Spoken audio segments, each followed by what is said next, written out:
मया तदमिदं सर्वं मस्तानी सर्वभूतानि न चाहं दृष्टवशया. 9व्या अध्यायातला हा श्लोक आहे. या श्लोकापासून ऐश्वर्य योग सांगितलेला आहे. तो ऐश्वर्य योग भगवानाने वर्गात सांगितला, पण तो लोक पावला 4व्या अध्यायामध्ये गीतेच्या. ऐका एवं व्यवस्वते योगम प्रक्तवान मनवे तोचित वाहता सांगितलं तत्वता. म्हणजे त्याच्या अर्जुनाने शंका घेतली, म्हणलं तुझा अलीकडचं आहे आणि गप्पा मारतो मनूला सांगायला एक शोधत आहे. परम होतो जन्म परम जन्म विवस्वतः. आहे का रे, तुझा जन्म अलीकडचा आहे जन्म. म्हणून आम्ही त्यावेळेला नव्हतो असं नव्हे. जीवाची गोष्ट वेगळी आणि ईश्वराची गोष्ट वेगळी. पण हा ऐश्वर्य योग आम्ही जवळचा होतो. पण 9व्या अध्यायामध्ये ऐश्वर्य योग. त्याचप्रमाणे अनन्य भक्तीचा विचार केला त्याच्यामध्ये. अनन्य भक्ती कशी असते याचा काय केलेला आहे त्याच्यात विचार केलेला आहे ना त्याच्यामध्ये. म्हणजे व्याप्ती सांगितली आपली. गतिर्भरता प्रभुसाचे निवासात सर असं. तेव्हा हे मयी सर्वमिदं ततं जगद्व्यक्तमूर्तिनां वत्सानि सर्वभूतानि न चाहं. हा जो श्लोक आहे ना, गीतेच्या दृष्टीनं आपला त्याचं महात्मा काय, स्थान कोणतं आहे, कशा करता आलेलं आहे, सगळं काय करायचं आहे. ज्ञान विज्ञानाचा योग पुढे चालत आला. हे विज्ञान 7व्या अध्यायापासून सांगितलं गीतेच्या. मया ततमिदं सर्वं मस्तानि सर्वभूतानि न पश्चिमे पार्थरूपाणि सतशोत नानाविधानि मया मया सक्तमना पार्थ योगम असंशयम समग्रम माम. आणि तिथून विज्ञान सांगायला काहीतरी मग सुरुवात केली 7व्या अध्यायामध्ये. त्याच्यामध्ये पराप्रकृती पुढे. पराप्रकृती म्हणजे काय? पराप्रकृती म्हणजे भूमिरापो नरो यखनो अहंकार इत्यादी भिन्ना प्रकृती. आणि परेमित स्वन्याम प्रकृती विद्ये परा जीवभूतम महाभाव. म्हणजे 8 अंगाने फाकली म्हणजे संपूर्ण सृष्टी दिसते. त्याच्यामध्ये अनेक प्राणी दिसतात, त्याचे व्यवहार होत असतात. आणि पुन्हा कर्मसाम्य दर्शनासाठी म्हणजे सगळ्याचा लय पावते. म्हणून मत्त परतरं नान्य किंचित असते. मी सर्वमिदं प्रोतम सूत्रे. या श्लोकाला जुळतं बघा. मयी सर्वमिदं सूत्रे म्हणे मया तदमिदं सर्वं जगत् मस्तानि सर्वभूतानि. असा विज्ञान योग सांगितलं. तोच तुला आता या 9व्या अध्यायामध्ये सांगतात. विज्ञान म्हणजे असं तुला ज्ञान सांगू की ज्या ज्ञानाच्या योगाने सार काय असार काय याचं मिश्रण आहे ना, त्याची वेगळी कोण तू जन्ममरणाच्या काय होते काय काय त्याच्यातला अर्थ त्याच्यामध्ये सांगितलं आहे ह्याच्यामध्ये. पण ते ज्ञान आपलं स्वरूपच आहे. पण ते ज्ञान कोणाच्या मुखात म्हणायला पाहिजे? गुरुमुखे उदय तुझे हृदय स्वयंभजी असे. पण तैसा हृदयामध्ये मी तुझ्या दृष्टांत सुंदर देऊन सांगितलेले आहे. पण या सगळ्या लोकांची प्रवृत्ती कुठे आहे? विषय एवढी बोलले. त्यांचं करणं म्हणजे कशा प्रकारे आहे? मृगजळ पवन अमृताचा गिरळात थुंकून आहे.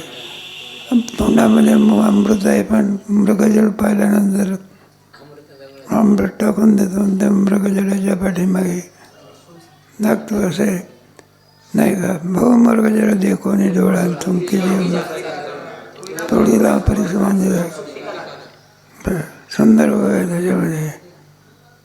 मग मी सर्वत्र ठिकाणी व्याप्त आहे, मला पुढं पाहण्याची आवश्यकता आहे का? अशी काही जागा आहे की ज्या जागेमध्ये परमात्मा नाही? विठ्ठल जळी स्थळी तिथं ठाव नाही उरला. मग भगवान सांगतात मला पाहण्याची कुठे मी तो मी दिसे कैसा भानुका जायचा. 9व्या अध्यायामध्ये सूर्याला पाहायला कुठं जागा जावं लागते. म्हणला सूर्य कुठं लपला आहे? अगा सूर्योदय झाली आणि सूर्याची पहा. नटात सत्य नाही सगळं झालं. मग म्हणला अर्जुना सर्व ठिकाणी व्याप्त होणार. मग अर्जुन म्हणतो सर्व ठिकाणी व्याप्त आहे, कशावरून समजायचं? तुझा आमच्या समोर 3.5 हाताचा दिसतो की रथावर बसलेला कोण दिसतो? आहे का रे? आणि सांगतो मी व्यक्त रूपाने सगळ्यात काय मला हे खरं का दिसतो ना. मग मी कोणत्या रूपाने व्याप्त आहे नाही सांगता येत. अव्यक्त रूपाने मग आता मी दम सर्व जगत व्यक्त म्हणून भगवंताची रूप आहे. व्यक्तही रूप कोणाचं आहे? समोर बसलेला आहे घोड्या ते कोणतं रूप आहे? व्यक्त रूप आहे. म्हणजे दिसतं त्याला काय म्हणायचं? आणि अव्यक्त रूपाने कशाचं? सगळ्यामध्ये त्याला अन्वय व्यतिरेक म्हणायचं. काय म्हणायचं? जेव्हा सगळ्या जगतामध्ये व्याप्त आहे त्याला म्हणायचं अन्वय आहे का? आणि व्यक्तामध्ये मात्र काही नाही, व्यक्त नाही. उदाहरणार्थ त्याला व्यतिरेक म्हणायचं. अन्वय व्यतिरेक हे भगवंताचं ज्ञान करून घेण्याच्या रीती आहे बा. त्याच्यामुळे अध्यारोप अपवाद हे सगळं ज्ञान केल्याच्या 15व्या अध्यायामध्ये नाही का जगताच्या अगोदर परमात्मा काय करतात? अध्यारोप नाही का? नरू आणि मूल मूल शाखा छंदवंशी यस्य वर्णानि यस्तमे अदस्योर्ध्वं प्रसुधास्तस्य शाखा गुणप्रभा नरूपमस्य. हे पहा याला काय म्हणायचं? अपवाद. आणि आतापर्यंत काय केलं? मग तू कसा आहे? तसं पदांत तत्परिमार तस्मिन आला म्हणून हे रीती असं व्यक्त आणि अव्यक्त. त्याचप्रमाणे अन्वय आणि व्यतिरेक. मग सर्व व्यक्त पदार्थामध्ये कोणाची व्यक्ती आहे? त्याला अन्वय म्हणायचं. अलंकारामध्ये कोण असते? सोन्यात नाही सांगता येत. अरे अलंकारात सोनं आहे काय आहे? सोन्यात अलंकार आहे का? नाही. मग अन्वय म्हणायचा. अलंकारामध्ये सोनं यायला काय म्हणायचं? आणि सोन्यामध्ये काय नाही याला व्यतिरेक म्हणायचं. सोन्यामध्ये कुठं अलंकाराचं? अलंकारात काय आहे हे मान्य आहे. अक्षरामध्ये काय आहे नाही सांगणार. अरे शाही आहे सगळे. अक्षरामध्ये काय आहे? शाहीत काय नाही. मग अक्षराचा शाहीमध्ये काय व्यतिरेक आणि अक्षरात शाही आहे अन्वयाने. तर परमात्म्यात जगत नाही. जगतात कोण आहे? परमात्म्यात कुठे जग झालेच नाही काही त्या लागेल. परमात्म्यात कुठे जगत आहे का? जगत अव्यक्त मूर्तीला. हे जगात मात्र परमात्मा काय आहे? परमात्म्याच्या ठिकाणी काय नाही. अजातवास कोणता? मग कोण आहे? एकटा परमात्माच आहे. मग तत्परतरन्नान्यत मयि सर्वमिदं प्रोतम सूत्रे. म्हणजे अन्वय व्यतिरेकाने घ्यायचा. म्हणून आमचा अन्वय आहे सर्वमय. मयि सर्वमिदं जगत अव्यक्त. आमच्या ठिकाणी जगत नाही. परमात्मा स्वरूपाच्या ठिकाणी कुठे जगत आहे का? जगतात याला म्हणायचं व्यतिरेक म्हणत असं समजा. मग काय सांगायचे, जगताची हे सांगायचे, जगतानं मया अध्यक्षेन प्रकृती हे जनाने कळते. मग जगत सांगायचं असलं तर मग ती प्रक्रिया वेगळी. मग त्याच्यामध्ये वाद असतात, परिणामवाद, विवर्तवाद, आरंभवाद. परिणामवाद म्हटलं तर माया घ्यावी लागत असते.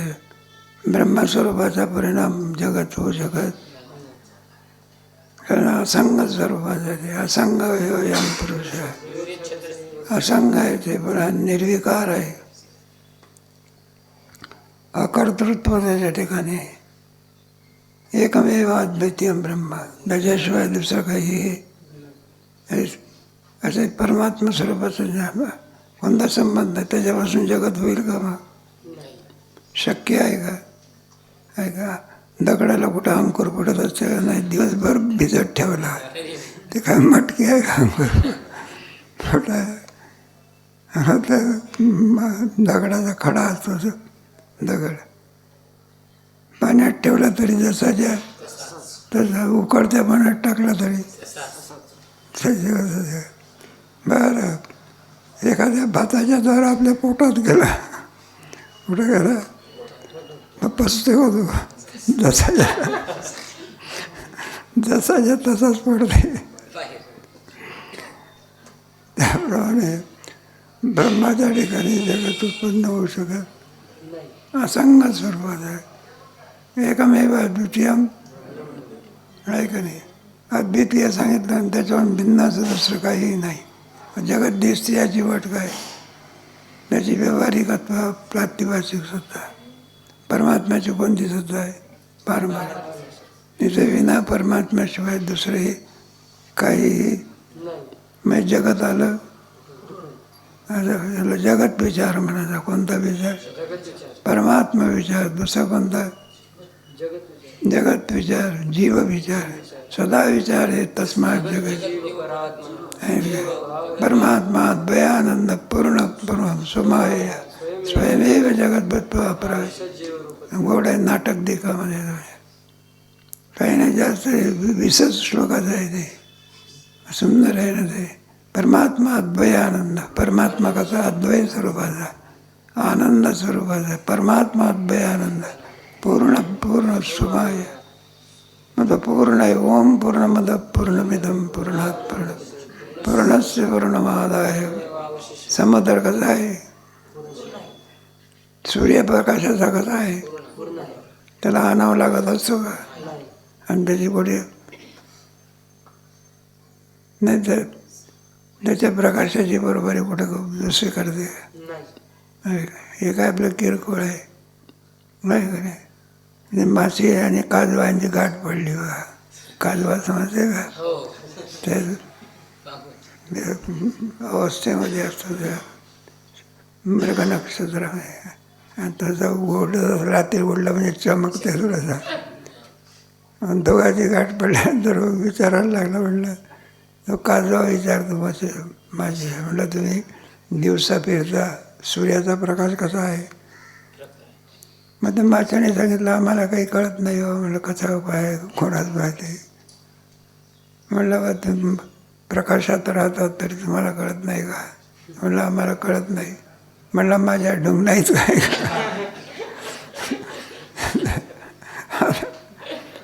काय ग्रामीण भाषा, खेडोळ भाषा. आता कुठे काजव्याचा प्रकाश आणि कुठे त्याचा एक किरण उगवला तर सगळ्या ब्रह्मांडातला काय जातं. ही शक्ती कोणाच आहे? समुद्रात पाणी किती आहे समजते? तर तुमच्या बेटकुळीची उंदराच्या पिलाची गाठ पडली का? बेटकुळी असते ना, उंदराचं पिलू वाळवंटात कोणाचं बिळ होतं, त्याच्यात कोणाचं पिलू होतं? उंदराचं. आणि समुद्रातून बेटकुळीचं पिलू काय आलं? त्याला वाळवंटात झालं. आणि इकडून बिळातून कोणाला? दोघांची काय पडली? मग ते उंदराचं पिलू विचारायला लागलं, म्हणजे का रे तुम्ही समुद्रामध्ये राहता, समुद्र किती खोल आहे, आम्हाला काय माहिती म्हणून लागले. मग ते उंदराचं पिलू म्हणाला, माझ्या पाय इतका खोल आहे का?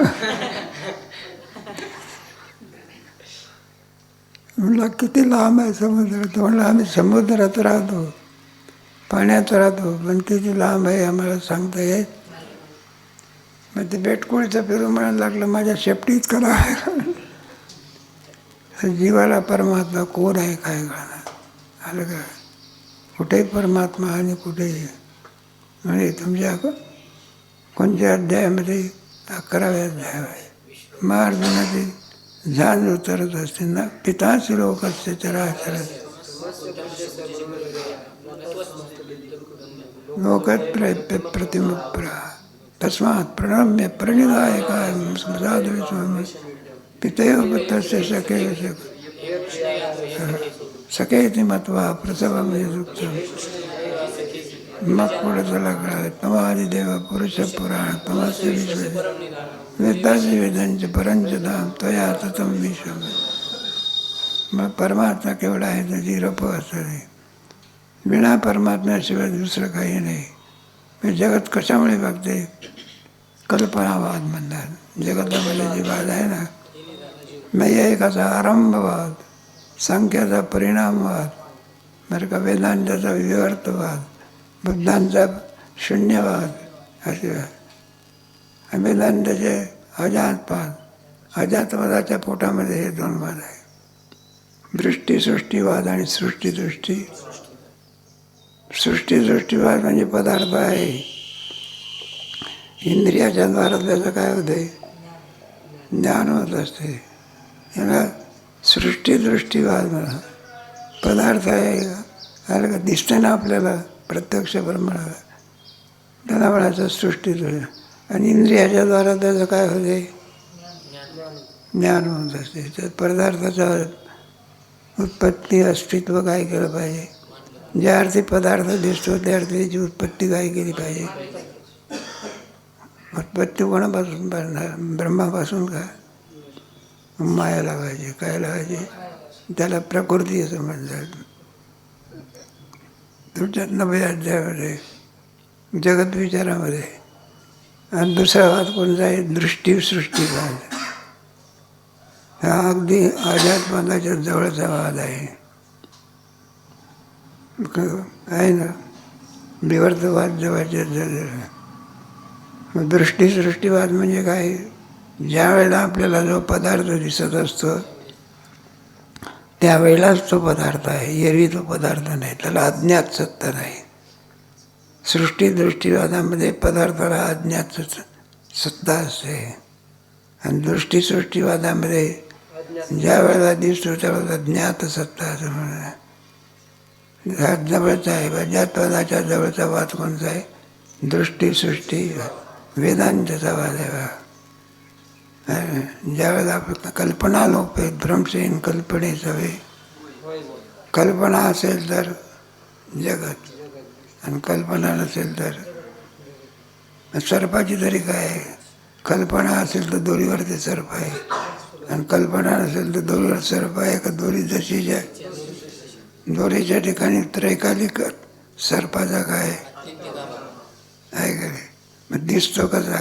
कल्पनेमुळे. कल्पना मात कल्पना सवे लोपेन कल्पने सवे असं आहे.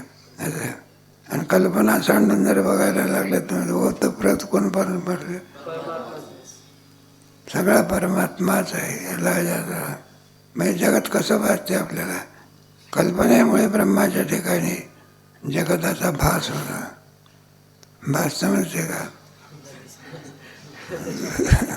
हे पहा, अज्ञानामुळे आपल्याला दोरीवरती सर्पाचा त्याला भास का म्हणायचा? प्रतिभाषिक सत्य. प्रतिभाषिक सत्तेमध्ये फक्त दिसण्यापुरतं असते. काय असते? मृगजळाचं पाणी दिसण्यापुरतं आहे. हाताला लागते का? जमीन ओली होते का? मग दिसते याची. म्हणजे त्याला प्रातिनिधिक सत्ता, थोडी सत्ता काय करायला लागते? द्यावी लागत असते. ज्याची दिसते ना त्याआधी थोडी का होईना पण काय द्यावे, त्याला प्रतिभा तसं मिळावं. तात्पर्य म्हणून सर्वत्र पकवून आहे. मग जगत नाही का, जग सृष्टीची संगती लावायची झाली म्हणजे मायेने संगती लावायची. माया एक माया एक मानायची. मग माया मानली म्हणजे मग लावायचं आपले सगळी सृष्टीच्या उत्पत्तीची प्रक्रिया. ब्रह्मस्वरूपाच्या ठिकाणी माया लागली म्हणजे काय होते, त्याला ईश्वर भावावर आपलं आहे का नाही. आणि मायेचे दोन प्रकार प्रकृतीचे, माया आणि अविद्या. मायेमध्ये पडलेलं प्रतिबिंब ईश्वर भाव आणि अविद्येमध्ये पडलेलं प्रतिबिंब ते जीवभावाला काय होते.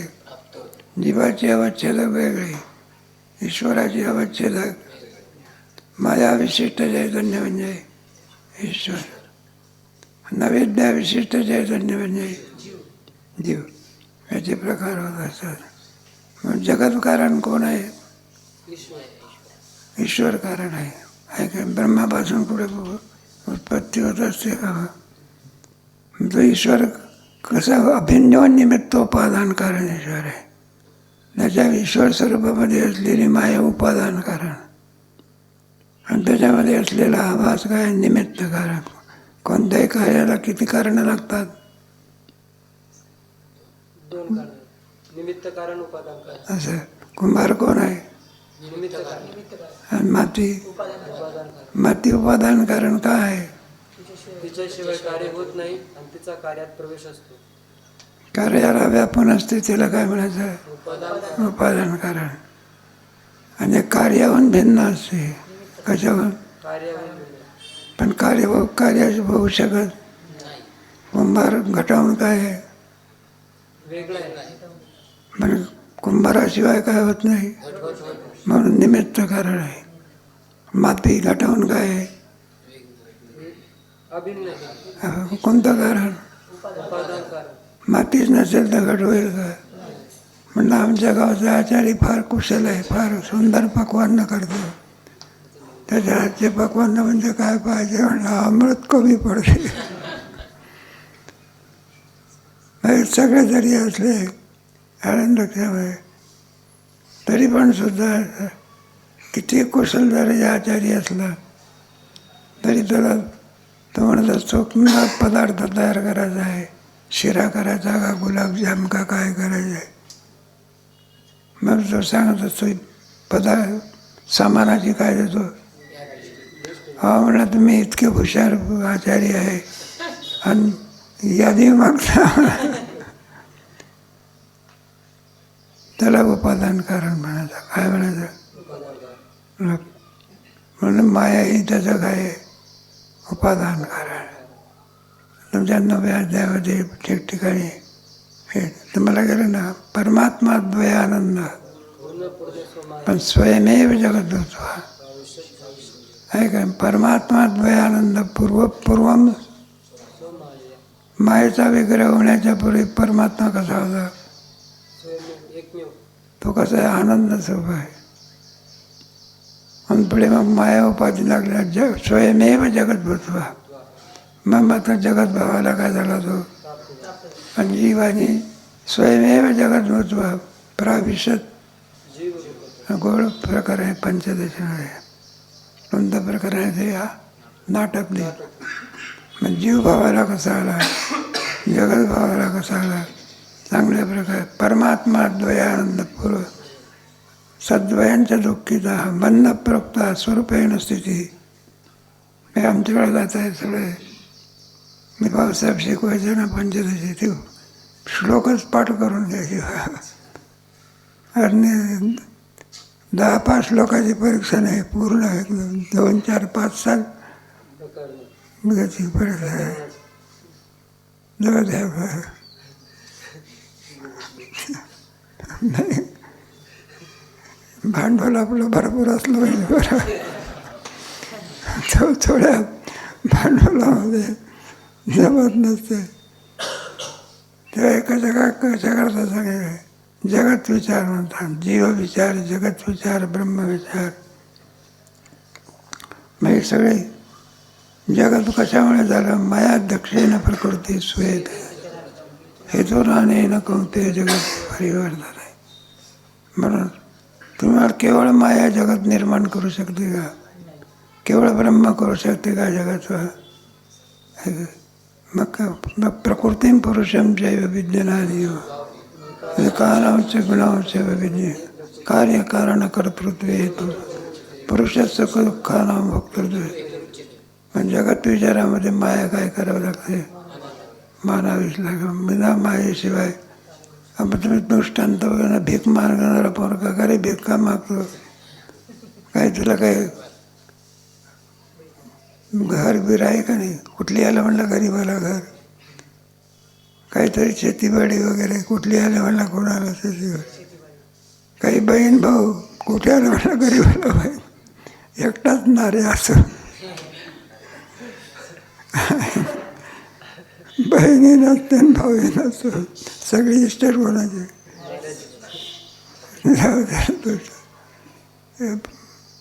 पाश्चिमात्य संस्कृतीचा आपला विचार. एकाला बंधू झाला, भाऊ झाला कोणाला, म्हणून त्याच्या गोष्टीला पेढे वाटण्याकरता गेला. काय गेला? म्हणला कशाचे पोळे आहे? म्हणलं तुम्हाला बंधू झाला. काय झाला? त्याचा चेहरा उतरला. ऐकून काय उतरला?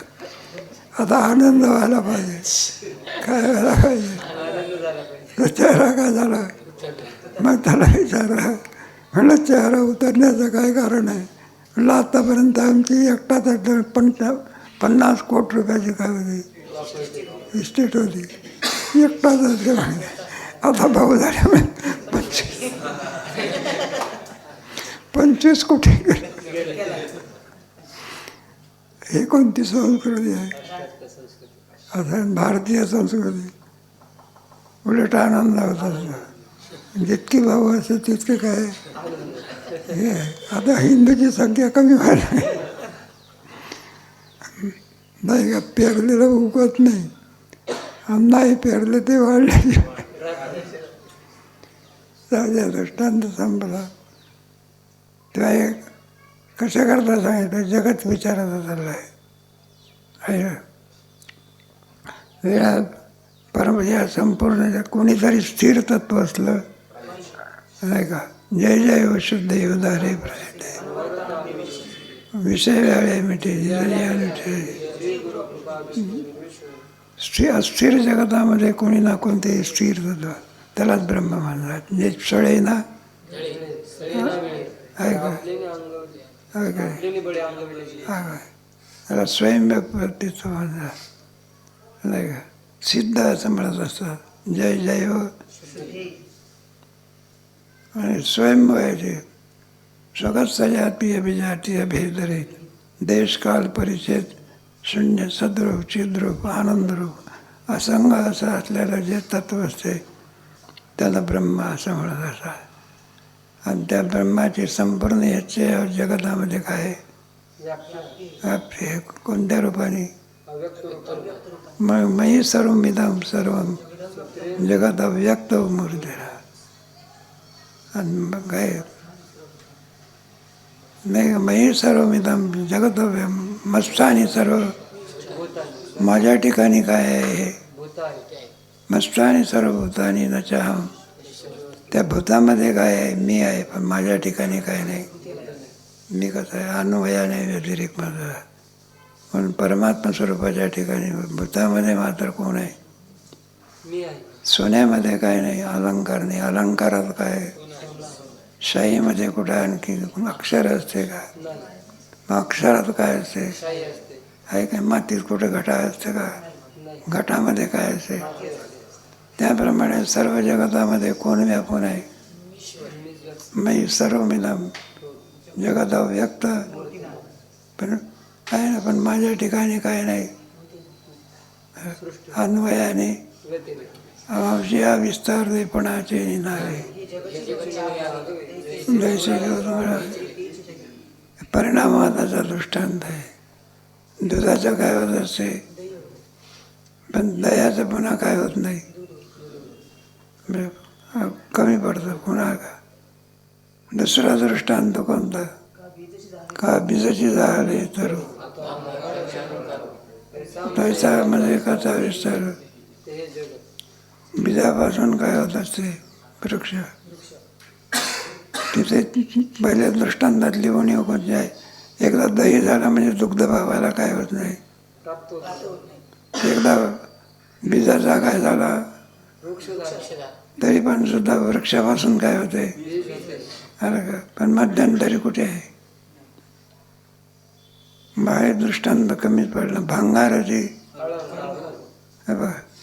सोन्याच्या नाही का अलंकाराच्या पूर्वी कोण होतं, अलंकारात कोण आहे, आणि ज्या वेळेला अलंकार पाहता आटले तरी कोण आहे, जगदोत्पत्तीच्या पूर्वी कोण होता, एक परमात्माच होता.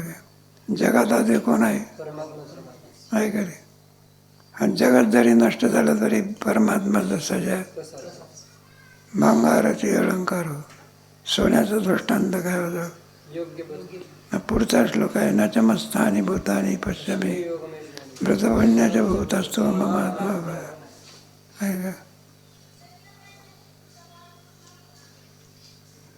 मग तुमचे 5 श्लोक काय झाले, गोव्या वगैरे लावायचे, आपण जे विस्तारले पडायचे हे जगाचे नव्हे आकवे जैसे लोध मुराले स्वाय काबजाचे झाले तर त्वा भांगार तैसा मध्ये एखादा विस्तार. असं माझं तुमचे झाले की 6 श्लोक आहे ना. महात्मानस तुम्हाला पार्थ तुमचा कोणता अनन्या चिंतयंत मया तद 9व्या अध्यायातले जे 3 आहे. आणि 1 आहे म्हणजे विश्वविकसित मुद्रा. एक 2ऱ्या अध्यायातला आहे नासतो विद्याचे भावना. एक 5वा अध्याय तद्बुद्ध सदात्मानस्तनिष्ठा गच्छन्त पुनरावृत्ती. काही शंका असली तर विचारायची, तर अभंगाचा विचार करू. अभंग आहे ना तुमचे 6 आहे कोणते. आता म्हटलं ना हेतू एक संताट आहे. लाभाचं वर्णन करायचं, लाभापायी नाही का. लाभात ना परो लाभ, लाभ कशाला म्हणतात. 2ऱ्या अध्यायामध्ये नाही 6व्या अध्यायामध्ये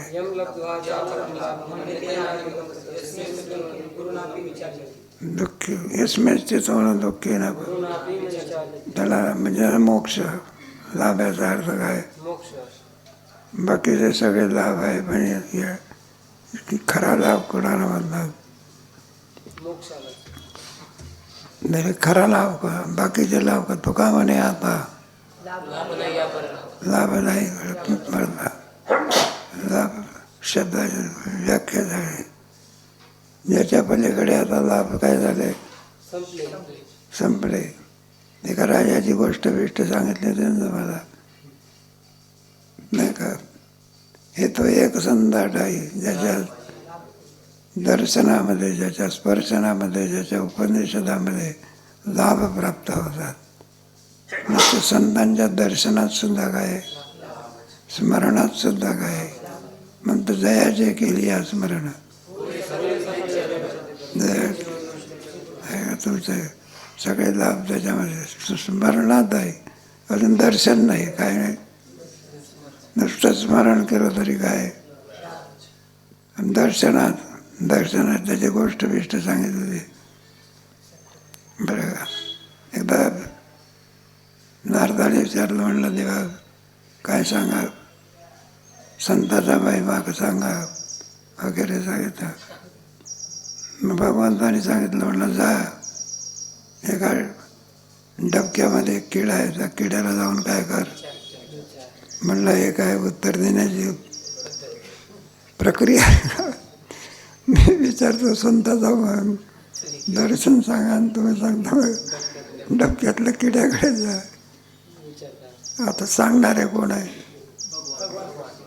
म्हणलं तुला काय करायचं आम्ही सांगतो ना, आगाऊपणा करायचा. तो गेल्यावर डबक्यातला किडा काय पडला, मरून पडला. आला म्हणला देवा मी पाहता पाहता तो मरून पडला की. बरं आहे म्हणायला लागले. म्हणलं सांगा की आम्हाला महिमा. म्हणाला की जा एका कुंपाटीवर सरले आहे, त्याला जाऊन विचार घे. ऐकलेलं आहे मी. मग गेला बघा तो सल्ल्याकडे. तो सल्लाही सुद्धा काय पडला, पुन्हा आला नाराज. देवाला विचारा म्हणलं हवं येते भलतंच व्हायला लागलं त्याला. म्हटलं जाय बरं का. आणखी एका राजाला मुलगा झालेला आहे आणि त्या मुला तुम्हाला सांगा की गाई वासुराचं सुद्धा आहे, पण ते जास्त लांबणीवर नको. त्या मुलाला जाऊन काय करा. नारदाला वाटलं म्हणलं आतापर्यंत बरं झालं म्हटलं हे. आपण घरून पाण्यावरती पोरं नेलं बिलं म्हणजे संपलं. नारद म्हणाला भगवान म्हणलं तुला काय करायचं जा काय. आता कोणाची आज्ञा. आणि ते नुकतंच पोर काय झालेलं होतं आणि ते बोलायला लागले नारदाचं चाललं जाऊ की नको जाऊ की नको. म्हणलं या नारदा जन्मल्याबरोबर ते पोर काय व्हायला लागलं, बोलायला लागलं. आणि काय विचारता म्हणलं तुम्ही ना संतांचं दर्शना जाऊया.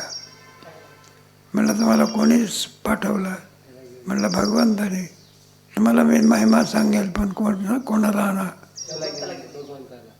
पुन्हा नाराज झाले. म्हणलं असली घटना नाही तुम्हाला चालावं लागतं. एरवी ते महिमा सांगत नाही. निघाले बाबा परमात्मा. मग ते पोर सांगायला लागलं. म्हणलं कोणता लाभ आहे हे तो एक लाभ पाहिजे. म्हणलं जन्माला आल्याचे सार्थक एक परमात्मा दर्शन. म्हणलं तुझ्यामुळे आम्हाला काय झालंय, परमात्मा कृपादान केले. म्हणून आता म्हणलं कृपा करा. आलं का तोच परमात्मा. मग सगळा इतिहास सांगायला लागला आपला. पहिलं मी कोणत्या जन्माला होतो, किड्याला. तिथून सुटका झाली पुढे सरल्या. तिथून सुटका झाली पोपट. तिथून सुटका झाली आता राजदरबारी मिळाला. म्हणलं लाभ पाहिजे एकापेक्षा एक आहे. आणि सगळ्यात मोठा लाभ म्हणजे म्हणलं परमात्म्याचं काय असं सामान्य दर्शन आहे का असामान्य. मग कोण म्हणलं आम्ही तुमचा दास कृपादान केले कृपान दिले. मला कृपा करता बरोबर जे जे देखे ते ते हरिरू याला लाभ म्हणला. सर्वत्र परमात्म्याचं दर्शन होणं हा सगळ्यात काय आहे. या लोभापुढे जगतामध्ये दुसरा कोणी लाभ नाही बा. हे तो एक लाभ पाहिजे आहे कडे. म्हणून विश्वभग खेचराने नामदेव महाराजांना कोणता लाभ दिला. आतापर्यंत वेटेवरती उभा आहे एवढंच माहिती होतं. पण नामामध्ये सर्व आहे. नाही नामामध्ये खेचर पाहिजे. सर्वत्र ठिकाणी काय नाही उत्तम दिले. हा सर्वामध्ये येतो एक लाभ पाहिजे. तुका म्हणे संत सेवा ते ज्ञान पाहिजे परवे तरी संध्या. मग सेवा मग तनु म्हणू जीवे चरणाचे मग अपेक्षिता फुले सांगते म्हणजे अंतःकरण बघ. मग सर्वत्र ठिकाणी परमात्मा जो अनंत रूपे अनंत वेशे जे हा फरक माझी जन्म आलो त्याची नाजी सार्थक तुम्ही सांभाळले संधी याला लाभ म्हणतात. राहिलेला दुसऱ्या 2-4 पाच भांगायचं म्हणजे मग तुमचं ज्ञानेश्वरी संपली वाटते. मग हे संपवायचं चालू द्यायचं. संपून टाका ना. समज सर्वांना तुमच्या याने बाबा मला नाही त्यांचे प्रश्न सुटले म्हणून आता तुम्हाला काही संपून टाका आता. संपवून टाकायचं. हो. नाही अभंग घेऊ ना काही वेळेला त्याने ऐकले सर्व आता. तुमच्याबद्दल आमचं काय नाही. दारा चालू द्यायचे काय नाही. विचारा शंका तुम्हाला काय असेल ते. नाही अभंग असं नाही. तुमच्या काय शंका असते विचारा आणि संपून टाका. काय बरं शंका बिंका असलं तर तुमचं घर पाठ झालेलं आहे. तुमच्या इच्छेप्रमाणे. तुमच्या आणि शंका आपली चल सांगायच्या, काय याच्या. नाही आता काय नको हे नको म्हणजे काय म्हणजे हाजरी नको. हाजरी असते ना हाजरीचं बंधन नको. विचारायचं असलं तर काय करायचं तुमच्या शंका विचारा काय असेल ते. मग बस कशाने कमी वेळ बाहेर. आता ज्ञानेश्वरीचा पाठ संपला ना तुमचा मग आता हाजरी नको. पण पाहिजे असेल तर काय करायचं